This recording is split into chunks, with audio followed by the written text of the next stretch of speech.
Bismillahirrahmanirrahim.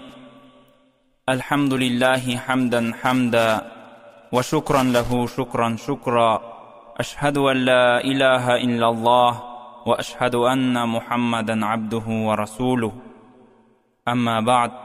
Assalamu aleykum ve rahmetullahi ve barakatuh. Hürmetli Müslüman kavim. Allah Teala Kur'an-ı Kerim'nin Bakara suresinde onun 183. ayatında ey iman keltirgендер, sizlerden burungularga parız bolgандай sizlerge de oраза parız boldu деп ayat keltirет. Mine бұл ayat oраза әрбір мұсылман бұл аятқа қарап ораза тұтуы парыз болып қалады екен.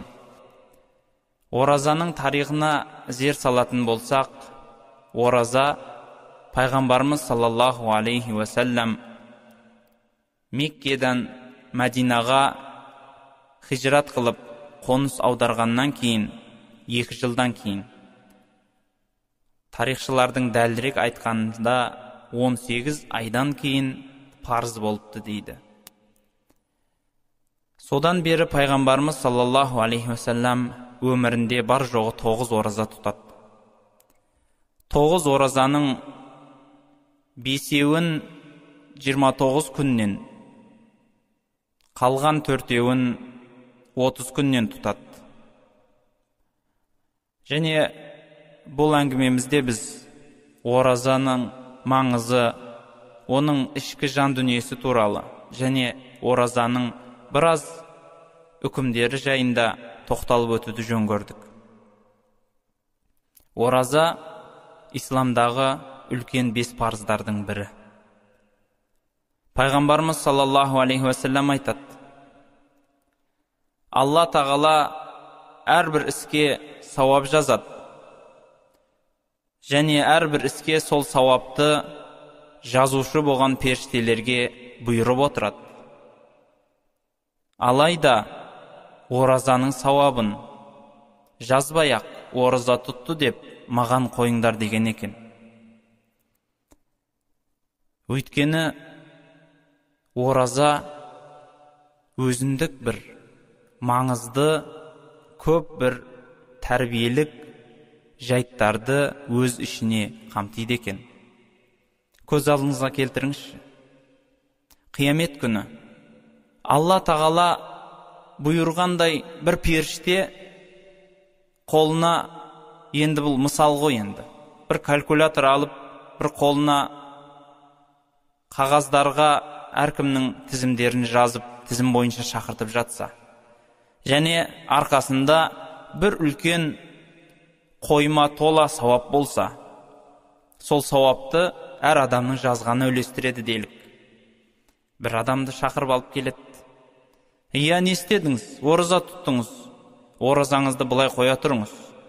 Намаз оқығаныңызға пәлен сауап, садақа қылғаныңызға пәлен сауап, жетім жесірге жылы қарағаныңыз үшін төлен сауап, мынандай іске пәлен сауап деп, жасаған жақсы істерін бәрін біртіндеп айтып, сауаптарын жазып, есептеп, сізге міне пәлен сауап деп берсе, бірақ оразаға келіп, кешіріңіз, біз оразаны есептей алмаймыз.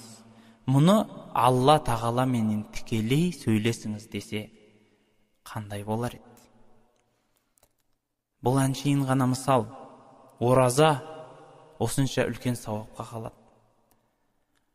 Оразаны пайғамбарымыз саллаллаху алейхи ва саллям былай деп те баяндайды: бір күндік Алла үшін тұтылған ораза адамды 40 жылдық дозақ жолынан ұзақтастырады дейді. Сол үшін оразаны әрбір адам жақсылап, асыға күтіп, оны жүрегімен түсіну керек екен. Пайғамбарымыз саллаллаху алейхи ва саллям бірде былай дейді мешітке келіп: кейбір оразашылар бар, Алланың құзырында аш жүргеннен басқа еш нәрсені таба алмайды деген екен. Өйткені ораза тек қана аш жүру емес екен. Таңнан кешке шейін құр су менен тамақтан өзін өзі тосып, өзін өзі қинап ашыру емес. Ораза өзіндік ішінде тола бір мән менен мағынаға бай болған құдіретті бір құлшылық болады. Ораза біріншіден адамды сабырлыққа тәрбиелейді. Екіншіден күнәдан тыйылуға тәрбиелейді. Ойлаңызшы, алдыңыздағы ас, су, нан, барлық нәрселер адал, бірақ Алла тағаланың бұйрығымен сіз сол адал нәрседен де баз кешуіңізге тура келеді. Алла тағала айтты, бітті. Мен нан адал болса да мен содан тоқтауым керек. Су адал болса да мен соны ішпей тұра тұруым керек. Өйткені Алла бұйырды.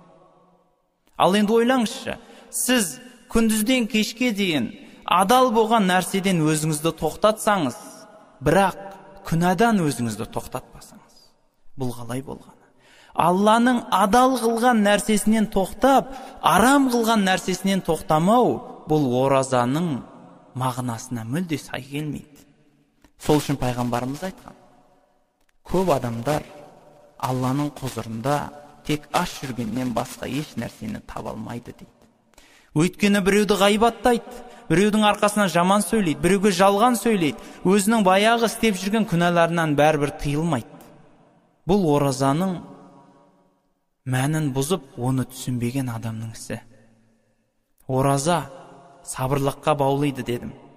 Өйткені ойлаңызшы, ораза айында бір адам ораза тұттым деп таңнан кешке шейін, ауызашар уақытына шейін ұйықтап жатуы оразаға өте қатты нұқсан келтіреді. Оразашы адам өзінің тіршілігін ешқашан тоқтатпау керек. Мен ораза тұттым деп арнайы бір төсекке жатып алып, үйдің бәрін қараңғылап жатып алу керек емес. Оразашы адам күнделікті қандай тіршілікте сол тіршілігін жалғастырып, әрі оның жанына ораза деген жүкті артып алу керек. Міне сонысымен ораза Алланың құзырында ұлы болады. Алла айтады, ей періштелер, сіздер естеріңізде болса керек. Мен адам баласын жаратам дегенде, жаратпа, олар күнә қылады деп айтқан едіңдер. Міне, мен бұйырып едім, адал қылған нәрселерінен де тыйылып, сол тіршілігін әрмен қарай жалғастыруда дейді. Сол үшін біз ораза тұтар екенбіз. Оның қадірін жөнді білуіміз керек. Көп адамдар бар, ораза айының қадіріне де жетпейді. Ораза өзіндік бай болған, құндылыққа тола болған ай. Біріншіден, ойлаңызшы, егер бір адам сауда қылып жатса, мәселен, құрылыс заттарын сатушы адамның саудасының жүретін уақыты, енді біздің тілде заманымыз бойынша айтылатын уақытты сезон дейміз.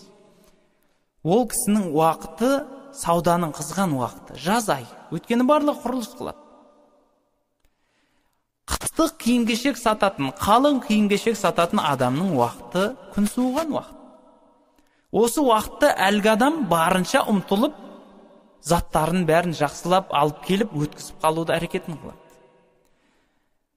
Қалам, дәптер және сол сияқты канцелярлық түрлі тауарлар сататын адам болса, сентябрь айына, қыркүйек айына жақындау келіп, саудасы жүреді. Біз адам болсақ, өмір бақи бір аңсаймыз ғой бір нәрсені, жәннатқа кірсек, күнәміздің барлығы кешірілсе дейміз, рухани жағынан әлбетте. Осы рухани жағының байлығын бай болу рухани жағынан.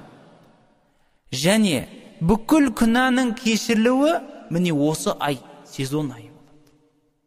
Алла тағала айтады екен, кімде-кім мен үшін иман менен, сабырлық менен ораза тұтатын болса, оның бүкіл күнәсі теңіздің көбігіндей болса да кешіремін дейді. Оны құптап пайғамбарымызда бірнеше хадистер айтқан. Соның біреуі, «Мән сама рамаданан иманан вахтисаба, ғуфира лаху ма тақаддама мин замбих». Кімде-кім Рамазан айын иман менен, төзімділік менен, қараңыз, оразаға төзімділік керек, және иман керек. Иман дегенді көп адам ойлайды. бұл әшейін жүректің пәктігі деп. Жоқ, бұл жерде бірінші Алладан қорқыныштан басталады. Сол Алладан қорыққан адам ғана жүрегін пәк қылып ұстай алады. Иман менен және төзімділік пенен ораза тұтса Рамазан айының барлығын, ол кісінің күнәсінің барлығы кешіріліпті деген. Және айтады: "Ман сама Рамадана иманан ва ихтисаба, гуфира лаху ма тақаддама мин замби."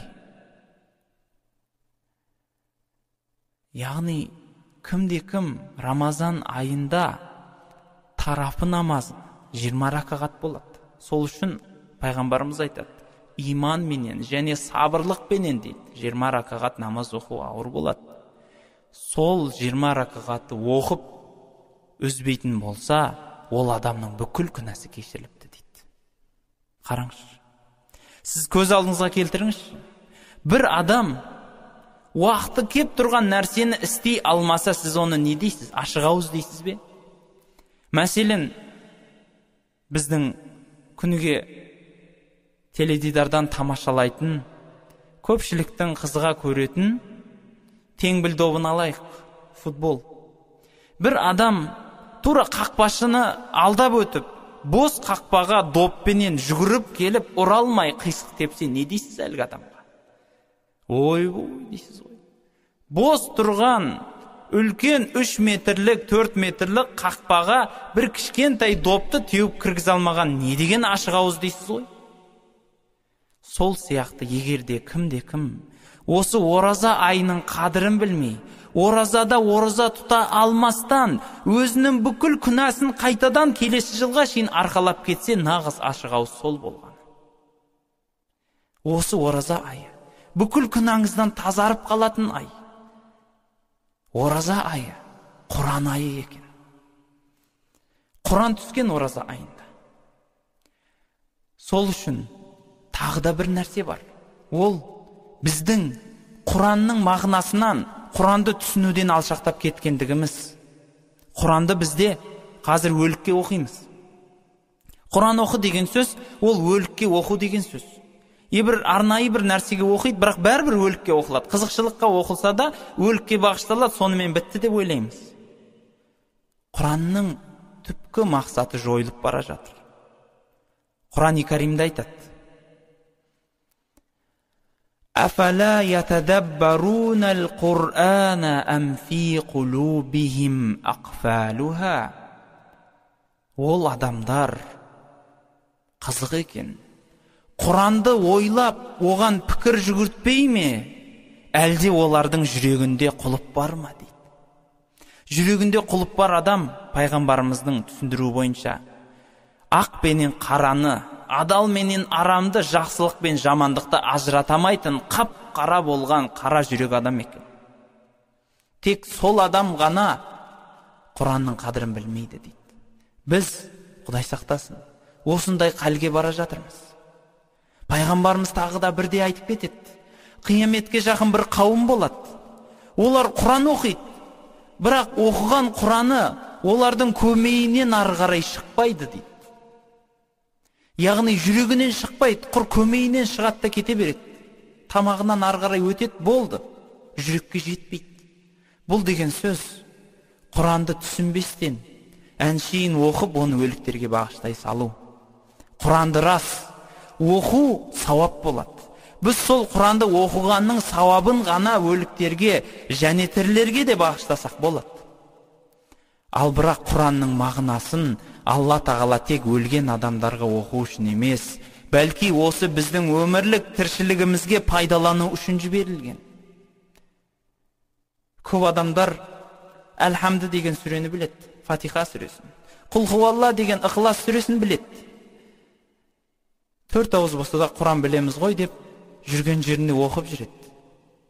Бірақ оның мағынасы не десе, ары кетсе аударма Құрандардан аударып, орыс, қазақ, басқа тілдерден аударып алып, мағынасын мынандай деп айтып береді. Бірақ егер сол сұрақтың жалғасын айтып, егер осы Құранды осынша оқып, оның мәнісін бір жерден аударып алып түсініп жатсаңыз, сіздің өміріңізді осы Құран өзгерте білді ме? Сіздің өміріңізге осы Құран қандай әсер етті? Мәселен, жаныңызға бір адамды қояйықшы. Ол құл хуалланы білмейді. Әлхамдыны, Фатиха сүресін білмейді, оқи алмайды, оның мағынасын түсінбейді. Сіз түсінесіз, білесіз. Екеуіңіздің не айырмаңыз бар десе, жауап қайтара алмас еді. Өйткені ол Құранды қанша өзінің жақын тіліне, бір жақын тілменен, орыс, не өзбек, не қазақ, не басқа тілдерменен оқып жатса да, оның түпкі сырын жетіп ойланбайды. Неге Алла тағала Құран-ы Кәрімде былай депті? Не үшін былай деп тіл қатты? Мен сонда не деуім керек ол үшін? Не істеуім керек деген сөзді жүрегіне алып келіп, соны ой қылып салып, сол өзімен өзі сырласу деген нәрсе әрбір мұсылманның жүрегінен алшақтап бара жатыр. Еш болмағанда осы ораза айында үйге бала-шағаға көбірек Құран кассеталарын алып келіп қойып, оны естіріп, оның аудармаларын алып келіп оқып, соларға қызығу, соларға ой салу, әрбір семья басының, әрбір семьядағы мүшенің мойнындағы өзінің семьясы үшін арналған бір парызы, борышы деп есептеймін. Сондықтан ораза айы Құран айы. Ораза айы келгенде көп ғалымдар, көп ұлы кісілер бүкіл істерін азайтып, Құранды көбірек оқуға әрекет қылған екен. Құранға арналған уақытты көбейткен екен. Ал біз ораза айында жылдан жылға, Құдайға шүкір, ораза тұтушыларымыз қанша көбейіп бара жатқанымен де, Құранның әлі де болса мағынасына, оның түбіне жете алмай бара жатырмыз. Неге? Енді тоқтап, әрмен қарай емес, мына адасқан жолымызды тоқтатып, осы киелі Рамазан айында ақылымызға келіп, Құранға деген жүрегімізді ашатын уақыты жеткен шығар. Құранды көп адам Құран шейін оқиды. Оның түбіне бірме-бір отырып, Құран менен өмір сүріп көре алмайды. Еш болмағанда Құран менен 1 сағат өмір сүріп отырып көрсе, Құранның түпкі сырын Алла тағала жүрегіне қойып берген болар еді.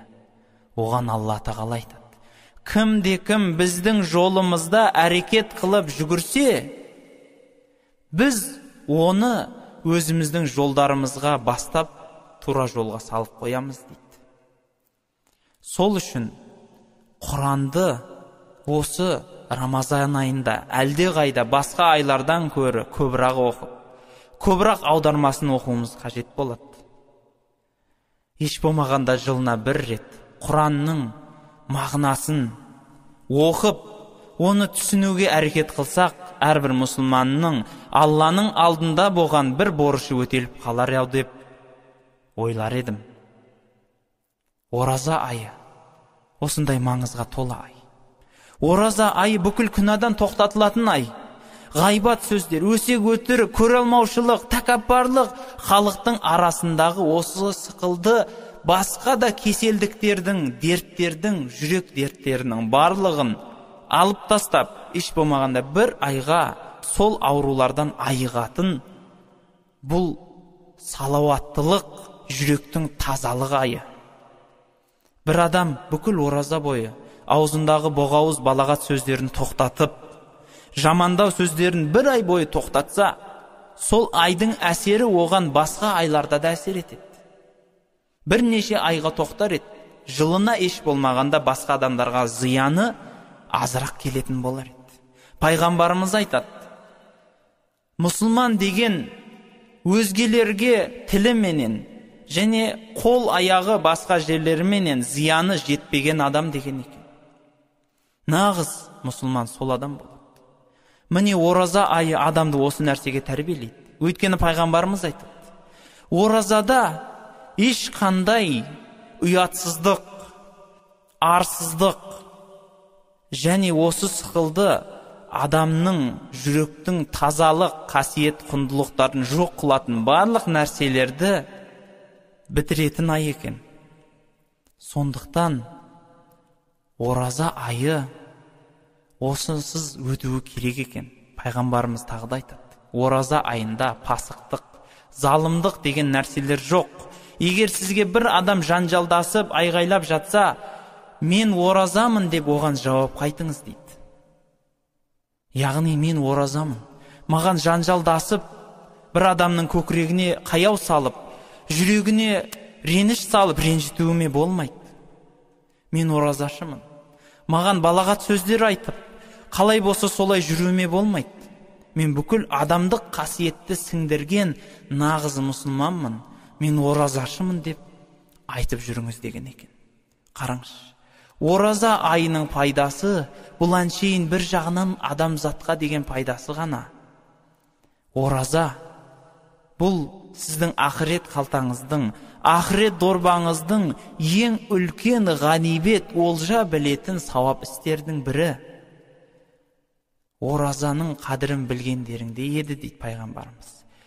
Аллахым, бүкіл айдың барлығын Рамазан қылып қой деп Алладан жалынып, жалбарынып сұраған болар едіңіз деген екен. Ораза өзіндік бір үкім болғандықтан, исламдағы ең үлкен парыздардың бірі болғандықтан, оған шариғатымыздағы, әсіресе шариғат мектептеріндегі біздің елде кең тараған имам Ағзам Абу Ханифа мазхабы бойынша тоқталып кетуге де уақыт табуымыз керек деп ойлаймын. Біріншіден, ораза әрбір денсаулығы бар ер және әйел балағат жасынан асқан, яғни әйел кісіге 9 немесе 12 жас, ер жігітке 12 немесе 15 жас аралығына адам балағатқа жетеді. Міне осыдан асқан әрбір адамға парыз болады екен. Ораза айы кейде 29, кейде 30 күн болады. Оған пайғамбарымыз саллаллаху алейхи ва саллям хадис айтады. Шағбан айы, яғни оразадан бұрынғы ай. Шағбан айы 29 күн болғанда кешке таяу, шам уақытына таяу шығып, айды бақылаңыз дейді. Айға қараңыз. Егер айды көрсеңіз, онда ораза тұтыңыз ертеңнен бастап. Ол кезде Рамазан 30 күн болады. Ал егер Шағбан айы батып кеткеннен кейін, 29-нан кейін, Рамазан айы әлі де көрінбесе, яғни өлі әрі қарай созылса, Шағбан айын 30 күн қылып толтырып, содан кейін айды көрсеңіз де көрмесеңіз де Рамазан айы басталды деп ораза тұтасыз дейді. Ол кезде Рамазан айы 29 күн болады. Міне, пайғамбарымыз саллаллаху алейхи ва саллямның айтқан бұл хадистеріне қарай, әрбір мұсылман адам осы уақыттарда барып айға қарайды. Егер күн бұлт болып тұрса, айға ұқсас бір нәрсе болып көрініп тұрған болса, оған бір адамның куәлігі жетеді. Мен ай көрдім, міне тұр ай деп айтса, қалған адамдар мұны естумен ораза тұтады. Ал егер күн ашық болса, оған 2 адам куә болуы керек болады. Және бұл істі мешіттегілер және муфтияттағылар бұған әлде қайда жетік хабардар, сол үшін оны халыққа жайып, оны хабарлау осы кісілердің де бір жағы мойнында. Бірақ тек қана бұл кісілердің мойнына салып қойып бұл нәрсені, болды осы кісілер жауап береді деп өзімен өзі болу, бұл да дұрыс емес. Дінге әрбір мұсылман адам үлес қосуы шарт болады. Және мұсылман ораза айының басталуын осы ай көруден бастаған менен де, ораза айының ниеті түннен бастағаны абзал болады екен. Кешке жақын, кеш қайта ымырт жабыла, Аллахым, мен ертең Рамазан айын ораза тұтып шыққанды ниет көріп, сенің ризалығыңды тапқым келіп отыр деп ниет білдірсе болғаны. Ниетті әрбір күнге осылай кешке таяу айтса болады, немесе Рамазан айының басында бірден, Аллахым, мен осы Рамазан айының барлығын толық тұтып шығуды ниет қылдым десе, жеткілікті болады екен. Және ниет қыла алмаған адам оразада өз ниетін күндіз, күн тіке тұрғанға дейін ниет қылуына болады екен. Ораза айы таң атқаннан кеш батқанға шейін тұтылады. ораза тұтылады осы айда. Ораза тұту дегеніміз ішіп жеу және жыныстық қатынастың барлық түрлерінен тыйылу екен. Тағы да бұл тыйылу өзінің уақытына қарай, яғни таң атқаннан. Таң дегеніміз екі түрлі болады. Субху кәзиб ва субху садиқ. Жалған таң және шын таң. Жалған таң дегеніміз бұл күн шығыс жақтан егер көкжиекке жақсы бақылаған адам білет, таң ата бере бір таң тіке бозарады, вертикально, яғни тіке түк ұзын сәуле беріп қызарып ағарып шығады. Міне, бірақ бұл таң түлкі таң деп аталады, немесе жалған таң дейді. Өйткені бұл таң бар жоқ 15 минут қана созылады. Яғни 15 минут қана жаңалдегі әлгі жарық көрініп тұрады да 15 минут уақыт өткеннен кейін ғайып болады, жоқ болады. Және содан кейін дәл сол уақыт өтеді. Яғни тағы да 15-20 минут өткеннен кейін барып екінші таң атады. Бұл таң субху садиқ, яғни әсіл шын таң деп аталады. Бұл таң атқанда көлденеңнен жарық пайда болады көкжиекте. Міне осы таң атқанға дейін деп айтылады Құранда. Осы екінші таң атқанға дейін тамақ жеп болуы керек әрбір адам. Пайғамбарымыз бұл тамақтың атын сәресі деп атаған. Және пайғамбарымыздың айтуы бойынша сәресіні уақытылы жеп тұру бұл береке келтіреді дейді. Ал енді оразаны тұту уақыты бітер кезі ол күннің ұясына енуімен ақ ораза бітеді. Бір адамдар мұны әлдеқайда қаттылық қылып, күн ұясына батып кеткеннен кейін де жарты сағаттап та күтіп отыратындарын естіп жатырмыз. Бұл әлдеқайда шариғатымызға дұрыс келмейді. Және өзін бірлерлікпенен шариғатқа дүмшелік жолды салып жатқандардың бірі болады. Бұл өте қате пікір. Сондықтан күн ұясына батуы менен ауыз ашуымыз керек. Және пайғамбарымыз бұл туралы айтады. Менің үмметім күн батуы менен ауыз ашуды тездетуі арқылы өзінің ішінен жақсылығын, қайырлылығын жоғалтпайды дейді. Мұнан алатын мақсат, кімде-кім күн батуы менен ауыз ашуын тездетпесе, жүрегінде қайырлылық қалмайды дегенге де келеді. Ал енді бір адам жолда жолаушылап бара жатып, ауыз ашар уақытында жолда болып қалды. Бірер уақыттан кейін үйіне жететін болса, ол ниетпенен де ауыз ашса болады. Бұл жерде мақсат күн батуыменен қолын жайып, Аллаға дұға қылып, Құдай, Алла менің осы күнгі оразамды қабыл қыл, мен оразамды аштым деп айтса болғаны. Оразашы ашық болып есептеледі екен. Және бұл жерде қосып кететін нәрсе, пайғамбарымыз саллаллаху алейхи ва саллям айтады. Оразашының ауыз ашар уақытындағы дұғасы, тілегі тоқтаусыз қабыл болады екен. Осыны әрбір адам есте тұтқаны жөн. Ауыз ашар уақытында жүрегіңіздегі қалаған тілегіңізді айтсаңыз, Алла тағала орындайды. Сол үшін сіздің алдыңызда бүкіл Рамазан айының тілегі жатыр. 29-30 күн бойы тілеңіз. Қалаған нәрсеңіз сұраңыз. Алла мен тоқтаусыз қабыл қыламын деп сөз беруде. Енді оразаны бұзатын істерге келейік. Оразаны әлбетте бұзатын істер ол әдейі ішіп жеу және жыныстық қатынаста болу. Үшінші айтатынымыз бұл осы екі іске қосымшасы. Яғни ішіп жеуге ұқсас нәрселер. Ол ине салдыру. Бұл жерде ине салдыру дегенде укол немесе соған ұқсас капельница, тамдыратын басқа да нәрселер. Яғни адамның ішіне, миына қандай да бір затты енгізу бұл оразаны бұзады. Егер бір адам әншейін ине салдырса, қарапайым алтын ине деп жатамыз немесе. Мұндай емдік жолдары оразаны бұзбайды. Тағы да бұл жерде қосатын нәрсе, оразада макрух болатын нәрселер. Оразада макрух деген сөз қалаусыз болған нәрселер, ұнамсыз болған нәрселер. Олардың бірі мисуактан басқа нәрсеменен ауыз шаю немесе жуу. Мұның жанында тіс пастасы, тіс щеткалары кетеді. Бұл нәрселерді пайдалану оразада мисуактан басқаны, ораза ауыз бекіткеннен кейін пайдалану макрух, яғни қалаусыз, ұнамсыз деп есептелінеді. Және ұнамсыз деп есептелінетінің бірі балағаттау, аузын жаман сөздерден тыймау, күнәдан тыйылмау, әрі өзін оразашымын деген мененде ораза тұтқан адамға ұқсамай жүру.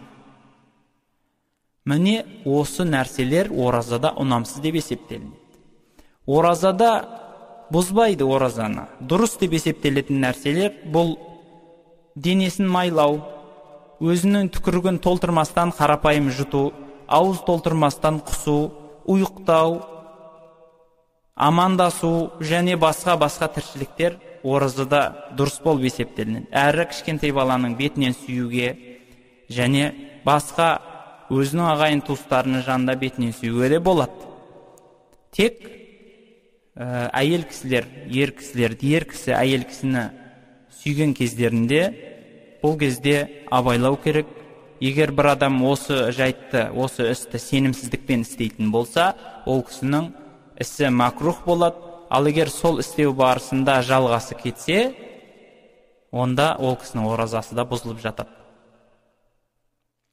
Сонан соң оразада істеу жақсы деп есептелетін нәрселер бұл Құран оқу, сауап істерді көбірек істеу, зекет садақасын беру, садақалары беру, білім оқу, Аллаға көбірек жалбарынып кешірім сұрау сияқты қайырлы істердің барлығы оразада өте сауабы еселеп көбейіп жатады.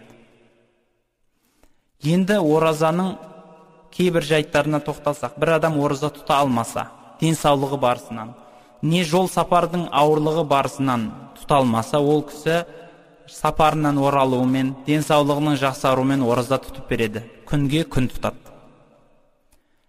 Әйел кісілердің ішінде де жаңа босанған әйел, емізуі баласы бар әйел, яғни айына бір рет етек кіріп келетін әйелдерге осы уақытта ораза тұтуға тыйым салынады. Және ол кісі өзінің өткізген күндеріне басқа уақытта бір күннен бір күнге ораза тұтып береді. Және тұтқан оразасын әлбетте 5 күн, 6 күн оразам қаза болды, енді 5 күн, 6 күнді тоқтаусыз тұтам дегені дұрыс емес. Арасын үзіп жеке-жеке тұтса да рұқсат беріледі. Және бұл жерде қоса кететін нәрсе, қайсы бір адам егер жазылмастай бір дертке душар болса, Құдай өзі сақтасын әлбетте, ол кісілерге немесе өте қарттық есебіменен, денсаулығының көтере алмау себебіменен ораза тұта алмаса, ол кісі фидия деген садақа береді. Яғни әрбір күніне 2 келі бидай есебінде садақа қылады. Немесе одан ең жеңілдеуі 30 мискинді әрбір күнге 1 мискин.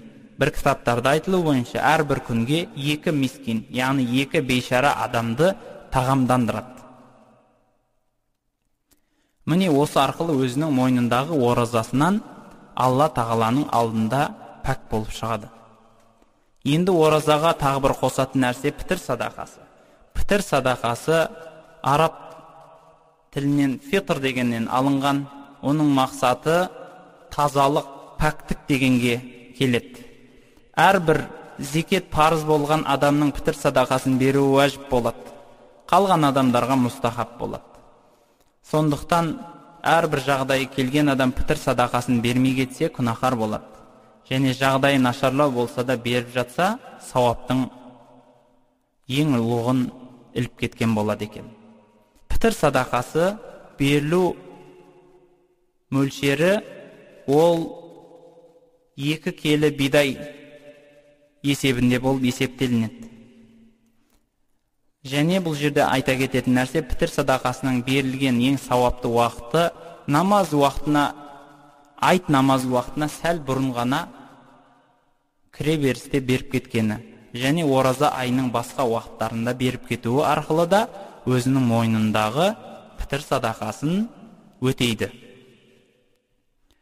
Ораза жайлы әлбетте мәселелер көп. Әйтсе дағы уақыттың тарлығына қарай біз көпшілік арасындағы кең тарқаған үлкен сұрақтарға тоқталып өтуді жөн көрдік. Соның біреуі оразада үйленуге болмайды, оразада той қылуға болмайды деп жатқан сөздер. Бұл сөз әсіл түбі 70 жылдық тоқырау заманда шыққан болуы керек. Себебі ораза айында жұртшылық ораза тұтқан кезде күндіз адамдардың тағам жеуі дұрыс емес нәрсе. Ораза айына деген құрметсіздік болып есептелінеді. Әсіресе той қылып көшеде тағам жеу. Сол үшін болса керек, той қылмаңдар, үйленбеңдер дейтіні. Ал бірақ оразада үйлену ол рұқсат етілген нәрсе. Әйтсе дағы, ораза айының киелілігі үшін ораза айында біздің тойларымыз арақсыз өтпейді. Бәрібір арақ қоямын деп жатқан адамдар болса, оразаны өткізіп барып той қылғаны жақсы болады. Бұл оразаның құрметі үшін. Және тағы бір тоқталатын нәрсе, көпшілік адамдар оразада намаз оқымастан ораза тұту қалай болады дейді. Біреулер оны құптап жатады, біреулер оны даттап, жамандап жатады. Намаз оқымайтын адам бірнеше түрге бөлінеді. Біріншіден, егер намаз оқымайтын адам өзінің қастығы менен, жүрегіндегі Аллаға деген қарсылығы менен оқымаса, ол адам мұсылман деп есептелінбейді. Ал бірақ намаз оқымауды егер бір кісі әдеттенбегендігімнен қорқамын, намаз оқи алмаймын ба деп, оны алып жүре алмаймын ба деп қорқамын десе, ол кісінің бірнеше себебі бар. Біріншіден, ол кісі жалқау, болмайтын болса, Алланың дінін түсінбейтін надан. Алланың дінін түсінбеген адам әлбетте оған үлкен кешірім айтсе дағы Алланың білімінен, Алланы танудан қашқандығы үшін күнәһар болады. Ал жалқау адамның да бірнеше түрі бар екен. Егер ол кісі әдемі бір жалқау болатын болса, яғни өз жалқаулығынан қайтпайтын болса, онда ол кісі әлбетте мұсылманшылықтың атына кір келтіріп жатқан салауатты мұсылмандардың қатарына жатпайтын аты мұсылман біреу ғана болады. Ал егер әлгі жалқау кісі өзінің жалқаулығы бола тұра барынша әрекет қылып көріп, содан бірде оқып, бірде тастап кетіп жатса, немесе тек жұма намаздарына барып тұрса, онда ол жалқауға әлде қайда біраз кешірім бар. Дегенменен де жалқаулығын тастауды талап етіледі екен. Сонан соң, ораза айында тарапы намазы қандай болады дейді. Ораза айында тарапы намазын әрбір адам оқу сүннет болады. Сүннеті муаккада болады. Өзі сүннет болғанмен нәпіл намаздарының қатарына жататын бұл намаз тахаджуд намазының орнын басады. Сондықтан оразада арнайы тахаджуд оқып жатудың артықшылығы да бар. Тек тарапы намазын оқыған адам тахаджуд намазын оқығанмен тең болады. Ораза тарапының ұлылығы мен тарапы намазының тамаша өтуіменен, соған ерінбей, сабырлық иманменен, қатысуменен ғана әсем болса керек. Ораза айында тарапы намазын 20 ракағаттан оқу керек болады. Бұл пайғамбарымыздан қалған сүннет. Біреулер айтуы мүмкін, пайғамбарымыз 8 ракағат оқыған деп. Иә, пайғамбарымыз 8 ракағат оқығанмен аз оқыған. Бірақ пайғамбардың сахабалары, әсіресе Омар, өзінен өз емес, бәлки сахабалардың ижмаын, барлығын шақырып отырып келіскеннен кейін ижмаул умма деп аталынады. Ижмаус сахаба деп аталынады. Бұл үлкен орын алғаннан кейін сахабалардың барлығының келісімі бойынша 20 ракағат тарапы намазын оқу дұрыс болады, 8 ракағаттан гөрі. Сол үшін шариғатымызда құптан намазынан кейін біз 20 ракағат тарапы намазын оқуымыз сүннет болады екен. Әрі осы 20 ракағат намазында біреулер айтуы мүмкін, Құран хатым қылуы шарт па деп. Иә, ораза айы Құран болғандықтан Құран хатым қылған, яғни бүкіл Құранның бәрін ораза айында оқып шыққан өте үлкен сауап болады. Ал шамасы жетпеген адам әлбетте Құран хатым қыла алмаса да, барынша бар білген сүрелерін салып, жаңа сүрелерді жаттап қосып, осы 20 ракағатты толтыруы жақсы болады екен. Тағы да көкейкесті бір үлкен сұрақтардың бірі Қадір түні. Біреулер Қадір түнінде Қыдыр баба келеді дейді. Және Қадір түні 27-сінде ма, 21-інде ма, қашан болады? Оның болғанын қашан білеміз? Және кетіп бара жатқанын неден білеміз? Қалай, не нәрсе екен өзі деп сұрап жатады. Қадір түні Ләйләтул Қадір деп Құранда сүременен белгіленеді, және пайғамбарымыз саллаллаху алейхи вассаламда біраз хадистер бар. Хадистердің айтылуы бойынша Қадір түні періштелер келеді. Және періштелердің ішінде Жәбірейіл періштенің өзі де болады. Және Қадір түні Қыдыр бабаға ешқандай қатысы жоқ. Бәлки екеуінің сөздерінің аталуы осылай жақын болғандықтан халық аздап шатастырып та алған. Қыдыр дегеніміз, немесе Қызыр дегеніміз, бұл пайғамбар болған және дүниеден өтіп кеткен бір Исраил, Бану Исраил пайғамбарларының бірі ғана екен. Ол кісінің мәңгілік өмір сүруі Құран менен және біздің шариғаттағы ғылым менен үлкен дәлелденген. Қыдыр баба әлі күнге шейін тірі деген бұл сөздер жай ғана аңыз ертегі болып табылады. Қадір түні әрбір мұсылман адам ұйықтамай құлшылық етіп, яғни құлшылық етіп шығу керек. Алланы көбірек айтып, Құран оқып, не ілім оқып, не бір жақсы бір сауап істер істеп шықса, ол кісінің бүкіл күнәлары тазарып, тілегеннің барлығы орындалады дейді.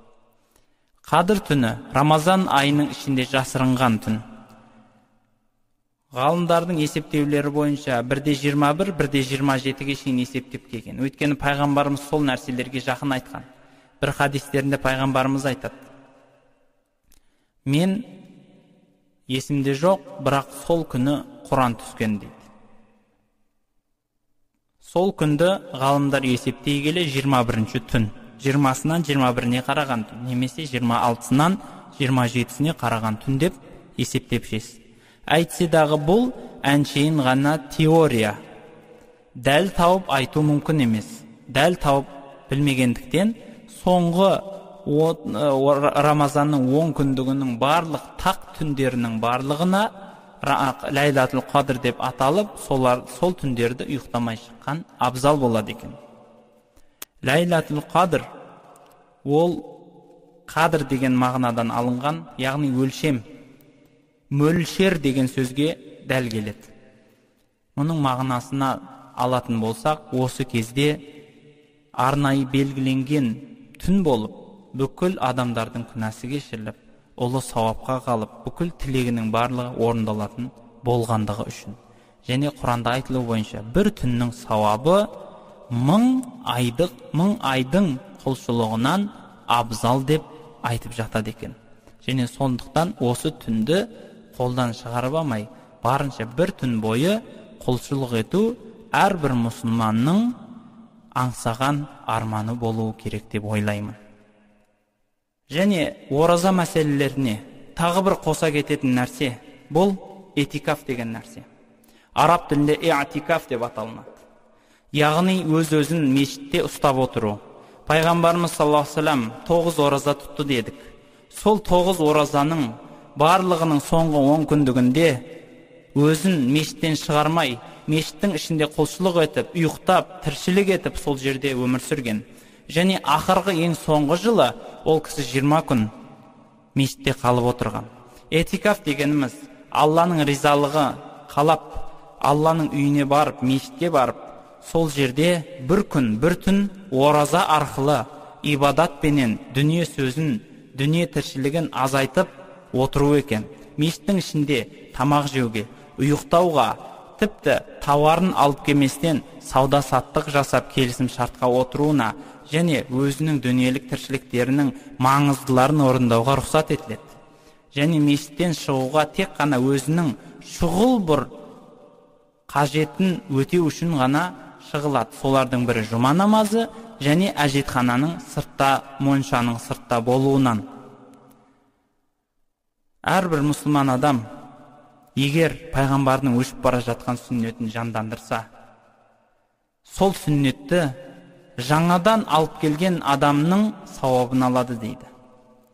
Этикаф мәселесі көп жерлерде қалып бара жатыр және ұмытылып та кеткен.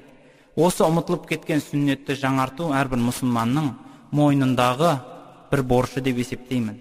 Бұл істі орындау сүннет муаккада алал кифая деген үкімге ие. Яғни бір ауылдан бір адам шығып этикафта, яғни мешітте отыру ісін жасамаса, қалған адамдарда күнәһар болып, сүннет ісін тәрк қылып тастаған менен тең болады екен.